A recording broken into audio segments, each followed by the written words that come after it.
The continued failure to stabilize the economy despite the bailouts had many wondering if tougher measures should be implemented. For example, nationalizing banks.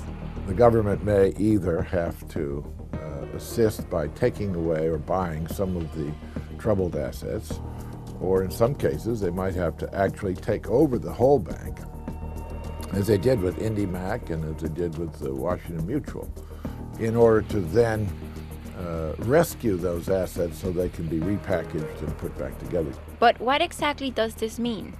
Bank nationalization traditionally is only when a government takes over a bank in order to run it permanently, because it's an instrument of social and economic policy. So it's a scale. Does it go from a little bit to a lot? And under really bad situations, the government might have to take over the whole bank, but that's only temporary until it can break it up and repackage it and sell it off again. As Roy Smith explains, this is not a new concept. It would just be done in a larger scale. We've been doing this for 25 years in the United States, so we know how to do it. It's not really such a big deal. What makes it really big deal this time, though, is that we have 2 or 3 very, very large banks with assets of more than $2 trillion, which might have to be rescued. And because it requires so much money, taxpayers may end up with a large bill. Might be a couple $1 trillion, so that could go on the taxpayer's account. The government would have to borrow the money, put it into this project, take back these distressed assets, wait for a while, sell them off later at whatever they could recover. So there's some kind of cost to the taxpayer in doing that. And it's good not to spend that if you don't have to. But whether or not this will be implemented still remains a big question, since the term nationalization is surrounded by skepticism. It's such a contradiction to our basic American free market economic philosophy. So everybody is afraid that, we got a change of government. This might be some sort of secret way of socializing the American economy. This is really people getting agitated about the use of a word, and the word doesn't mean what they think it means, because the government is not going to be running these things as if it were taking them over for the sake of the economy.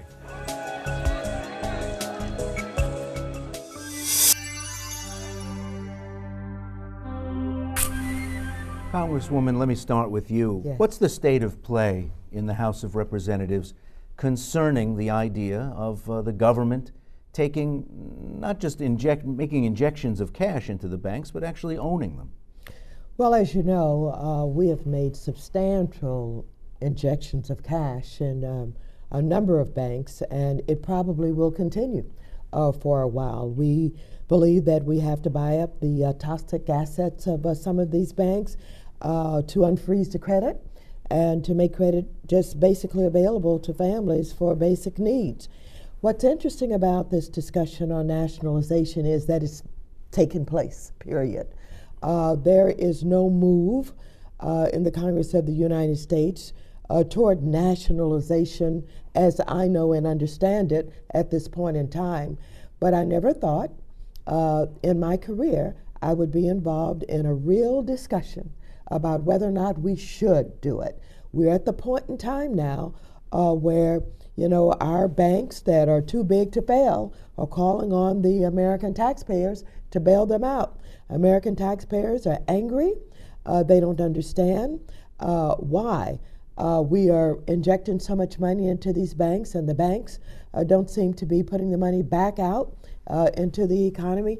But this has triggered this conversation and discussion on nationalization, and I think it's good for our country.